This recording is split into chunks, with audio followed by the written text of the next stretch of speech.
নমস্কাৰ বন্ধুসকল, আপুনি ছ'চিয়েল মিডিয়া বা ইউটিউবত অলপতে এই থাৰ্মেল বা ইয়াৰ দৰে বহুতো ভিডিঅ' নিশ্চয় দেখিছে, য'ত দাবী কৰা হৈছে যে অংগনবাড়ী কৰ্মী, ৰান্ধনী আৰু আশাৰ কৰ্মীসকলৰ দৰমহা এক জাপে 25,000 টকালৈ বৃদ্ধি কৰা হৈছে।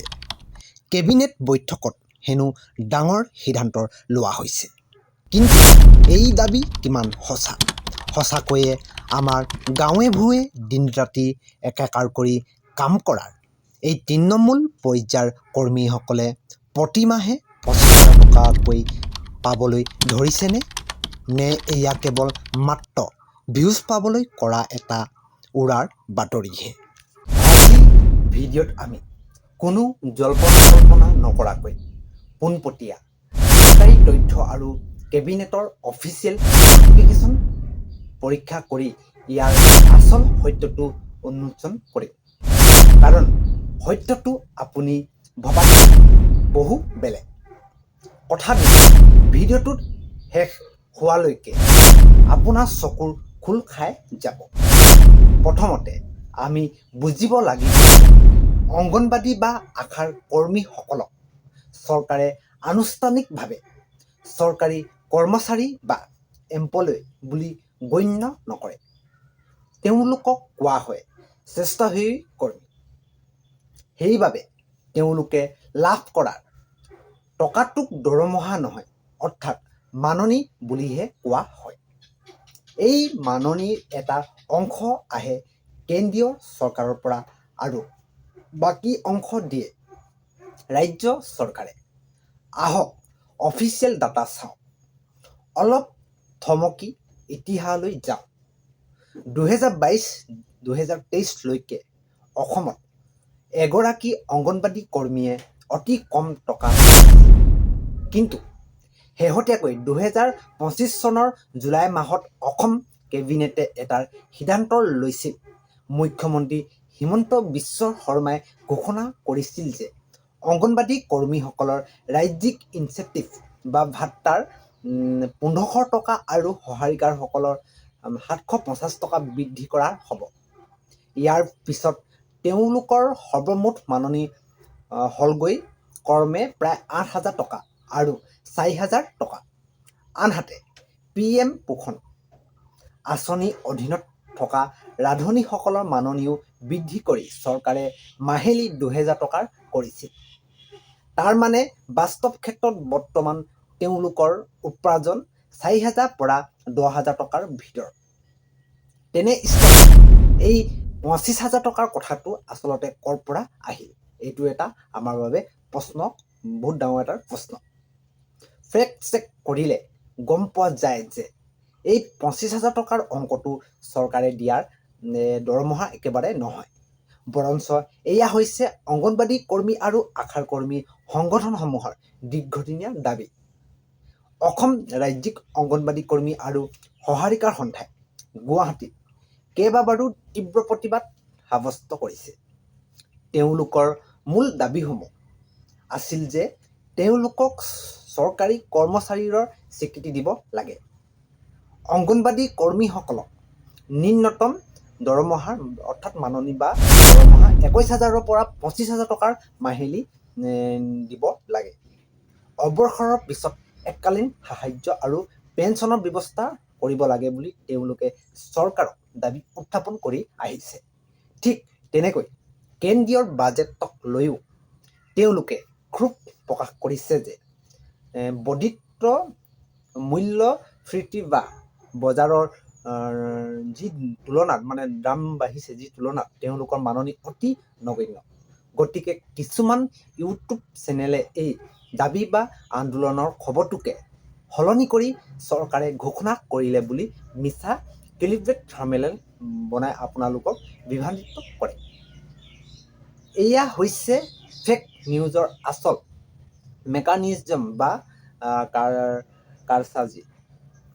তেনেহ'লে চৰকাৰে তেওঁলোকৰ বাবে একো কৰা নাই নেকি? এইটো এটা প্ৰশ্ন। তেন্তে নহয়, অৰ্থাৎ তেনেকুৱা নহয়।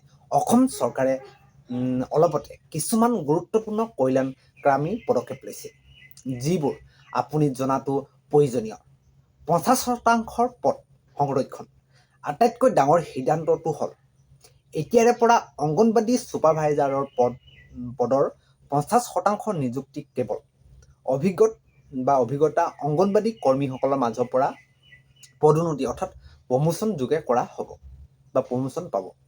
পূৰ্বে এই সংৰক্ষণ মাত্ৰ 25% আছিল। এই ছুপাৰভাইজাৰ পদসমূহ গ্ৰেড 3ৰ অধীনত পৰে আৰু ইয়াৰ দৰমহা 20,000ৰ পৰা 35,000 টকাৰ পৰ্যন্ত হয়। অৰ্থাৎ যিসকল কৰ্মীয়ে ছুপাৰভাইজাৰ হ'ব তেওঁলোকেহে 25,000 টকা তাতোতকৈ বেছি দৰমহা পাব। সকলোৱে নহয়। আশাৰ এক্সপেৰিয়েঞ্চ কেবিনেটে 33,656 গৰাকী সক্ৰিয় আশা কৰ্মী আৰু 2,570 গৰাকী আশা ছুপাৰভাইজাৰক যাতায়াতৰ সুবিধাৰ বাবে চৰকাৰী খৰচত স্কুটি বা দুচকীয়া বাহন দিয়াৰ আঁচনি অনুমোদন কৰিছে। অৱসৰকালীন সাহায্য। অৱসৰ গ্ৰহণ কৰা কৰ্মী আৰু সহাৰিকাসকলক 2ৰ পৰা 4 লাখ টকাৰ পৰ্যন্ত এককালীন বিত্তীয় সাহায্য আগবঢ়োৱা হৈছে। আয়ুষ্মান ভাৰত।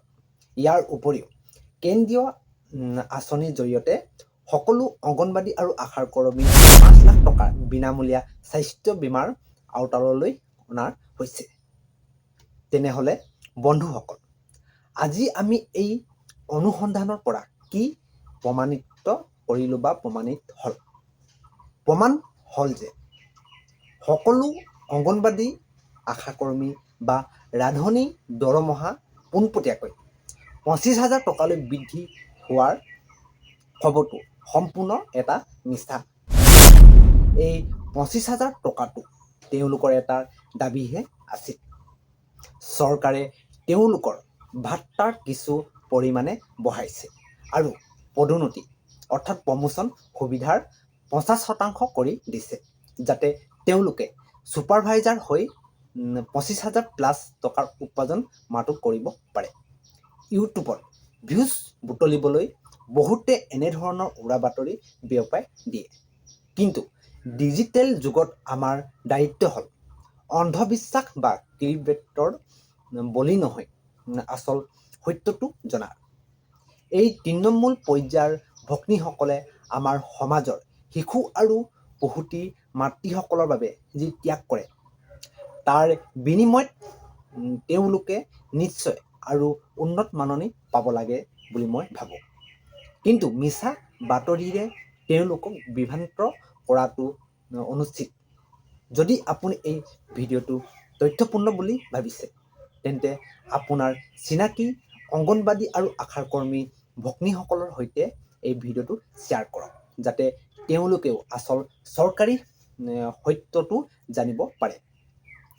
আপোনালোকলৈ এটি সৰু অনুৰোধ, ভিডিঅ'টো এটা লাইক কৰিব আৰু এনেধৰণৰ নিষ্ঠাবান বিশ্লেষণৰ বাবে চেনেলটো এতিয়া ছাবস্ক্ৰাইব কৰি ৰাখিব। লগতে কাষৰে থকা বেল আইকনটো প্ৰেছ কৰি ৰাখক কিয়নো এনেধৰণৰ গুৰুত্বপূৰ্ণ ভিডিঅ'সমূহ মই আপোনালোকলৈ লৈ আহোঁ। যিহেতু আপোনালোকে আজি এই প্ৰথমৰ পৰা শেষলৈকে চালে লগতে সকলো কথা বুজি পালে। আজিলৈ ইমানেই। অন্য এটি ভিডিঅ' লগ পোৱাৰ প্ৰতিশ্ৰুতিৰে মই আজি সকলোৰ পৰা বিদায় ল'লোঁ। ধন্যবাদ।